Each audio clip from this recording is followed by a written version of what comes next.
12 anni, gli piace molto andare in piscina, fare delle lunghe passeggiate, è simpatica per certi versi ma a volte può anche essere antipatica se vuole fare quello che desidera senza tener conto delle nostre esigenze. Serena è una delle bambine più felici che io conosca, è vivace, giocherellona tantissimo, veramente molto dispettosa. Lei è piena d'amore, anche se magari non riesce a comunicare come facciamo noi, lei comunica attraverso le carezze o quando ti prende i capelli e cerca di strapparteli via.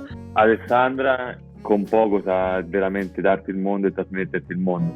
Una ragazza che sa trasmettere le emozioni senza tutte le nostre possibilità. Questa credo che sia una forza loro che in pochi hanno. Quello che per me Alessandra è fondamentalmente è una sorella speciale. Capita di raccontare, parlare di lei è sempre parlare di qualcosa sconosciuto agli altri, no? Infatti Alessandra ha una malattia genetica e questo porta a vari scompensi che vanno da crisi epilettiche giornaliere, scompensi psicomotori, quindi non cammina da sola, non mangia da sola, non parla. Per me è sempre eterna bambina perché è come se avesse 2 anni. Serena è una ragazza di quasi 14 anni e l'ho sempre vista come la mia bambolina, la mia bambina, perché appunto crescendo insieme abbiamo sempre avuto un rapporto bellissimo, fondato soprattutto sull'amore. Nonostante stia crescendo, la ritengo sempre piccolina, la mia bambina. Serena è molto dolce, ama tanto le coccole, ha un carattere bellissimo perché nonostante appunto sia molto tenera, ami le coccole, è anche abbastanza furba, perché ad esempio quando non vuole fare fisioterapia o logopedia fa finta di dormire in modo che non possano lavorare. Sicuramente il ricordo più bello legato ad Alessandra è stato il suo compleanno di 18 anni, una settimana di festa.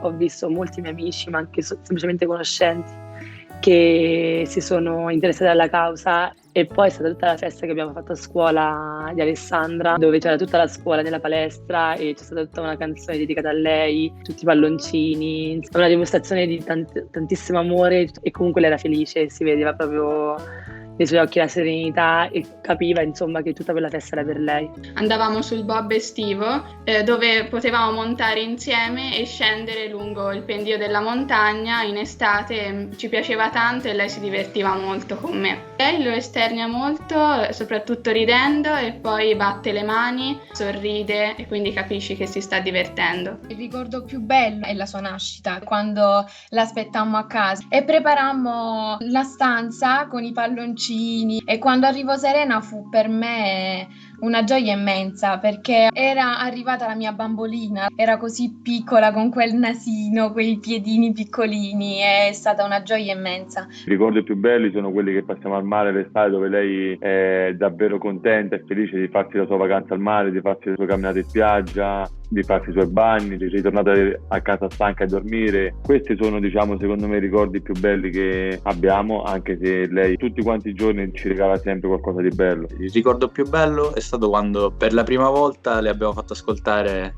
la sigla di Heidi. Si è girato il gatto, ha fissato lo schermo e con quegli occhi aperti al massimo ascoltava, e lei in tutti i sensi era presente in quel momento e attenta al massimo. Il ricordo più brutto, quando io avevo 4 anni, lei si trovava a Milano all'ospedale e quindi questo comportava che i miei genitori stessero via per lunghi periodi, io dovessi vivere con i miei nonni, sentivo molto la mancanza sia dei miei genitori che di Ginevra. Quando ha avuto la sua prima crisi, ricordo eravamo tutti nella stanza da letto e lei ha iniziato ad avere difficoltà a respirare, dopodiché ha iniziato ad avere una vera e propria crisi, ha iniziato a tremare, è diventata completamente rossa, non sapevamo che fare. In realtà l'avevamo riconosciuta che era una crisi, però forse non la volevamo accettare veramente, quindi in ogni caso la prima cosa siamo corsi in ospedale e lì comunque è stata tenuta sotto controllo. è stato veramente brutto. Quando fu ricoverata in rianimazione per una brutta polmonite, e lì diciamo è stato davvero brutto per tutti noi, anche soprattutto per i genitori, perché loro non potevano nemmeno assisterla alla notte. Quelle sono sensazioni diciamo brutte che non vanno più via e si segnano. Il ricordo più brutto in assoluto di quell'evento, diciamo, è stato il giorno che siamo arrivati in ospedale a Roma. È stata la prima volta in cui mia madre ha avuto questo distacco da mia sorella. Io mi ricordo noi a dormire in macchina davanti all'ospedale, mia madre non aveva intenzione di spostarsi da là e ha pianto tutto il tempo, e è stato sicuramente il ricordo più brutto, il momento più brutto, perché veramente è stata la prima volta in cui ho avuto veramente paura di perderla. Nella prima quarantena Serena ha avuto una bingestis e ci siamo trovati soli a dover attraversare questa situazione, che era un rischio appunto per il Covid, e ovviamente Serena non può permetterselo. Molti anni fa Serena cadde dalla sedia a rotelle. In quel momento sentì che il mondo mi stava cadendo addosso. Appena la vidi misi la mano sotto la sua testa in modo che non si facesse male. Grazie a Dio ha superato tutto alla grande, perché Serena è fortissima. Ho sentito molte storie da mia madre, tantissime famiglie con casi del genere distruggersi, quindi io sono sicuro che la mia famiglia ha affrontato la situazione veramente al massimo. È stato veramente intenso e bello, perché è proprio lì che si vede la forza di una famiglia, no? Quando succede qualcosa di veramente pesante come una grave malattia. La mia famiglia sicuramente ha affrontato molto bene la diversità di Alessandra, ha sempre dato il massimo per aiutarla a fare qualsiasi cosa per farla sentire meglio, e soprattutto non ha fatto mai pesare la diversità. Io non ho mai visto mia sorella come un peso, ma anzi sempre come quasi un premio. Non è stata mai qualcosa da nascondere. Ho sempre visto la diversità come una normalità. Ricordo ancora che quando ero piccola, quando portammo per la prima volta Serena in ospedale con l'ambulanza, papà mi disse che stavamo andando a fare un viaggio in camper. Queste sono situazioni che dire magari a parole non è mai facile, uno si deve sempre trovare, però loro credo che per tutto quello che è successo l'hanno affrontata secondo me anche troppo bene, e anche noi fratelli credo che siamo stati bravi a non fargli mancare mai nulla, anche se secondo me non è mai comunque abbastanza. È stata comunque riempita di tanto amore. Ovviamente anche l'organizzazione è cambiata, perché la nostra famiglia adesso ruota tutta intorno alle esigenze di Ginevra, e quindi dobbiamo magari dividerci i compiti, cercare sempre di starle vicino perché ha bisogno di un aiuto costante. La nostra cerchia di amici è abbastanza ristretta, ci sono delle limitazioni in quello che possiamo fare. Crescendo ho capito che magari se dovevo fare qualche rinuncia, pensare qualche volta tutti insieme, visto che purtroppo non ci sono sempre le possibilità di uscire, andare ovunque, anche in base alle esigenze di Ale. Noi abbiamo cercato, come mamma e papà, io e comunque Antonella, di stare più vicino a lei ogni volta che abbiamo le possibilità. C'è da fare qualche rinuncia, più che volentieri. Chiunque chiedeva, voleva sapere tutti i particolari nei momenti in cui rispondevamo che stavamo affrontando un periodo brutto, allora loro mettevano ancora più peso alla situazione dicendo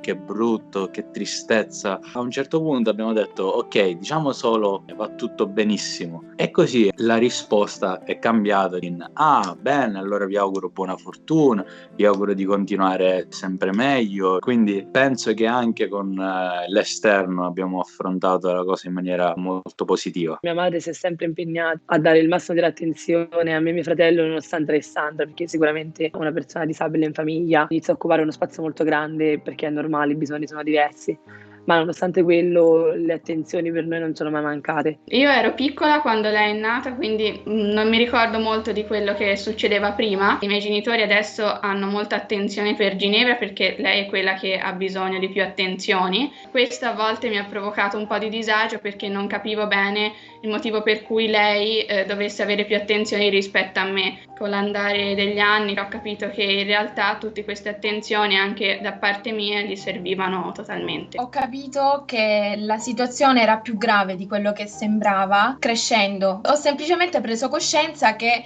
purtroppo non era quel sogno che da bambini speri che finisca tutto presto. Quando Serena è nata io avevo 12 anni, nel bel mezzo dell'adolescenza giustamente io ho iniziato a vedere per la seconda volta, perché Serena è la terza figlia, attenzione dei miei genitori, cambiare direzione. Quando poi sono iniziate le crisi ho capito comunque che non era una questione di attenzione perché è un neonato, ma questione di attenzione perché c'è un problema. Lì è cambiato tutto, tutti sono maturati di botto, anche i miei genitori stessi, posso dirlo tranquillamente, hanno iniziato a prendere tutto molto più seriamente. Il rapporto con i miei genitori è cambiato perché quando il problema ce l'hai ogni giorno di fronte, puoi giocare ma molto meno, ci sono meno capricci, meno dispetti. Il rapporto con i miei genitori è cambiato perché è diventato più forte, più unito, sempre con l'unico obiettivo di andare ad aiutare Serena. Sicuramente la cosa che non deve mancare in una situazione del genere è l'accettazione. Si deve essere consapevoli della situazione che stai vivendo, non nasconderla, quindi accettarla sia verso se stessi ma anche verso l'esterno. E quindi questa accettazione poi porta anche un amore incondizionato, porta anche a non avere quindi vergogna e si porta quindi anche serenità. È importante avere accanto delle persone comunque sensibili, perché per noi è stato comunque un duro colpo, però con il tempo impari a gestire tutte quante le situazioni. Secondo me un sibling ha bisogno innanzitutto di provare tanto amore per il proprio fratello e di comprenderlo appieno, anche nei suoi difetti e nelle sue necessità, però ha bisogno anche di tanto coraggio, perché a volte ci sono momenti difficili in cui bisogna un po' tirare avanti a testa alta,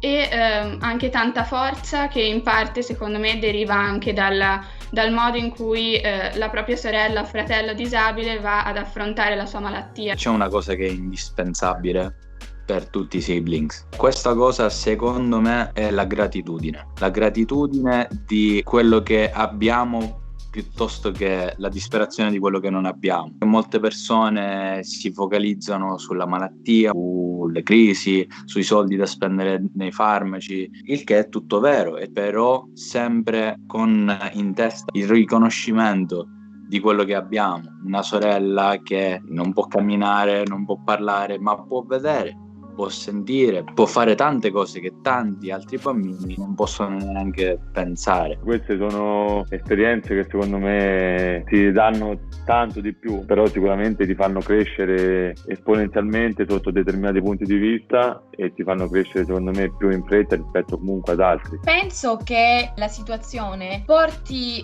noi a crescere in modo diverso rispetto agli altri ragazzi della nostra età, non per un fatto di superbia, ma perché io lo noto ad esempio con i miei amici, con i miei compagni di classe, di avere un po' di maturità in più, che appunto ha affrontato tante difficoltà nella vita, e quindi penso che magari molte difficoltà a cui si attaccano siano appunto delle banalità rispetto alle vere difficoltà della vita. Questa esperienza mi ha tolto nel momento in cui io e la mia famiglia non potevamo fare alcune attività o andare in alcuni luoghi a causa del limite che la malattia imponeva, ma sicuramente il bilancio è positivo, nel senso che Ginevra mi ha dato molto di più dal punto di vista emotivo, nel momento in cui io sono riuscita a acquisire una sensibilità o un coraggio che magari molti miei coetanei non hanno, e anche una sorta di responsabilità nei confronti di mia sorella, nel cercare sempre di aiutarla e in generale nel cercare di aiutare chiunque avesse bisogno e di costante aiuto. Questa esperienza al 100% mi ha dato un sacco di forza per affrontare le cose più normali. Una giornata pesante al lavoro, qualcosa che si rompe di importante o la fidanzata che ti lascia, lo affronto diciamo con molta più facilità. Serena senza ombra di dubbio è stato il dono più grande che ho ricevuto. Sul piatto della bilancia è molto più ampio quello che mi ha dato. La persona che sono oggi lo sono sicuramente grazie a mia sorella.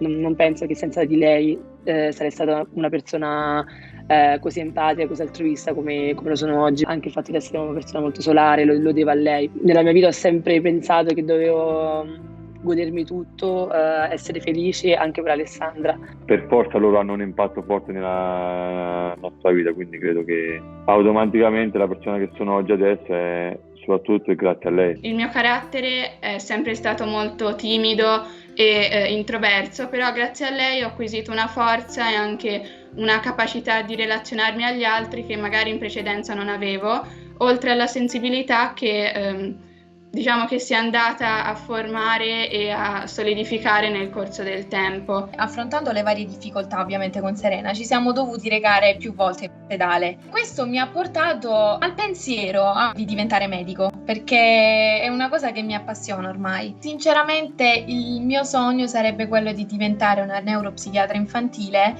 e anche di andare avanti con la ricerca per poter risolvere le molte malattie di cui ancora purtroppo non si ha la cura, tra cui appunto il CDKL5. Quando Serena è nata io ero nel pieno dell'adolescenza, di conseguenza molte volte volevo magari uscire con amici o fare qualcosa e in casa c'era bisogno di aiuto per Serena e quindi ho dovuto rinunciare molte altre volte non ho voluto rinunciare e quindi mia nonna ha dovuto sostituirmi, però perdonatemi, ero un adolescente doc. Non ho mai dovuto nascondere nessun sentimento, tenere dentro niente, anzi più che altro erano le altre persone a frenarmi perché a volte parlavo anche troppo. Magari quando Ginevra stava più male, nei periodi un po' più difficili per lei, sentivo anch'io lo stesso dolore, lo stesso malessere che lei poteva provare, però cercavo di tenerlo il più possibile dentro di me per non aggravare la situazione,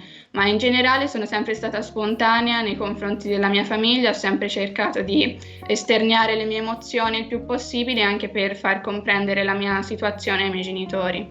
A volte mi rimpiango di non essere sempre stata comprensiva nei confronti dei miei genitori che davano tutte queste attenzioni a Ginevra, ma poi con l'andare degli anni ho capito che tutto questo era fondato e aveva le sue ragioni. Come sorella magari a volte avrei potuto coinvolgere di più nella mia vita Ginevra e cercare anche di aiutarla di più. Cose che non ho mai detto, sicuramente quando ero più piccolina magari ero molto, inizialmente anche un po' triste. La mia tristezza non era data dal fatto i miei genitori non giocano con me perché c'è Alessandra che ha bisogno di più attenzioni, ma era Alessandra non gioca con me, io vorrei giocare con lei. O anche magari l'essere, non lo so, un po' invidiosa delle mie amiche che avevano delle sorelle con cui condividono tutto, dai vestiti, dalle situazioni insomma sentimentali, anche le litigate, condividono qualsiasi cosa e non potevo condividere nulla. Sicuramente le sofferenze ci sono state, ma solamente pensando a lei,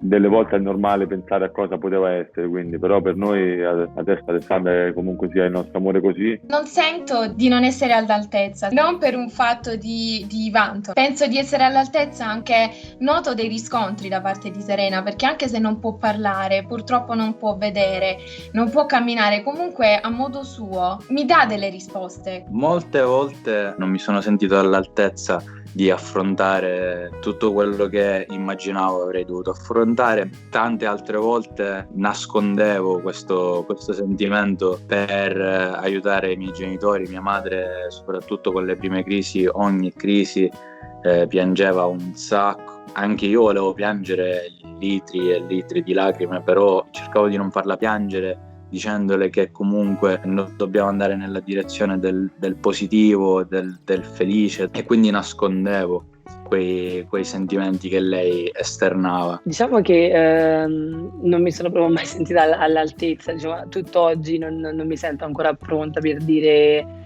posso occuparmi al 100% di Alessandra e ce la farò.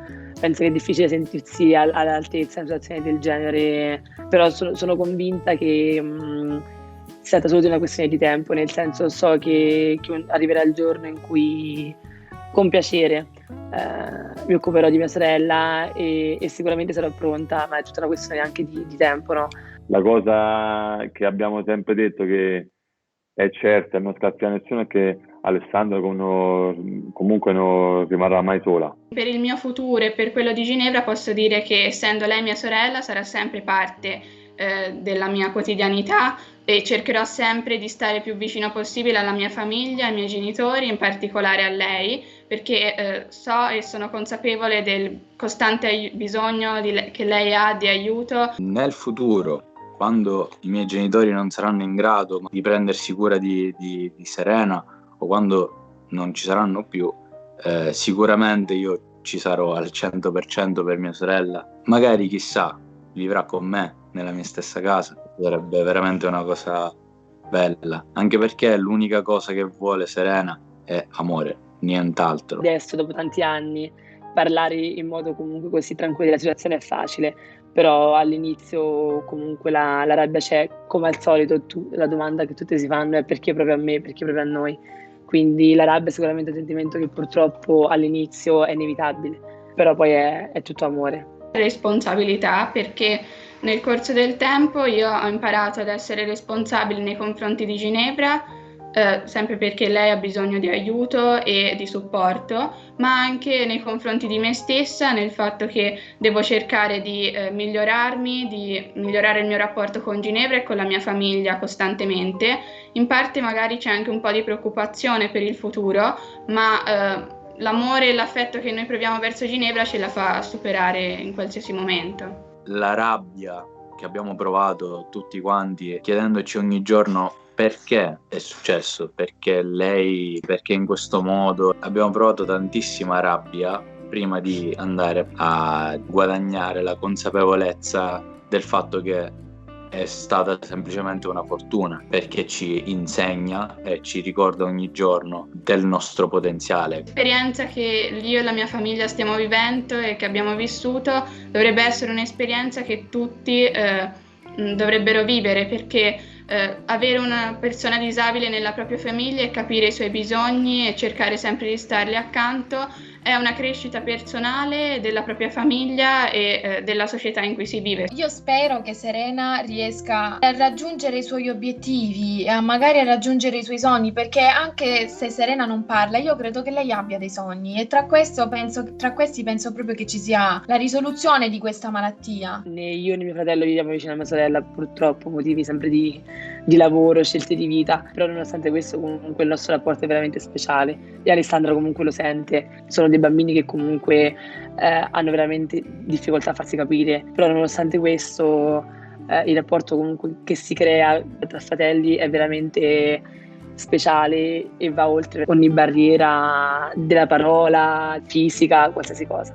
Io quando penso all'amore penso a mia sorella, penso che il nostro sia un amore talmente forte che non si può spiegare. La cosa che ho visto comunque nel corso degli anni era che qualunque persona magari si avvicinasse ad Ale è stata sempre fulminata da lei in maniera positiva, quindi anche magari un sorriso, uno sguardo è rimasta, diciamo, legata a lei ancora oggi. La cosa più dolce di Serena è quando ti bacia, perché il suo bacio consiste semplicemente nel poggiare le labbra sulla guancia e strofinarle così, destra e sinistra. Il bacio di Serena è quasi come il bacio di una sirena.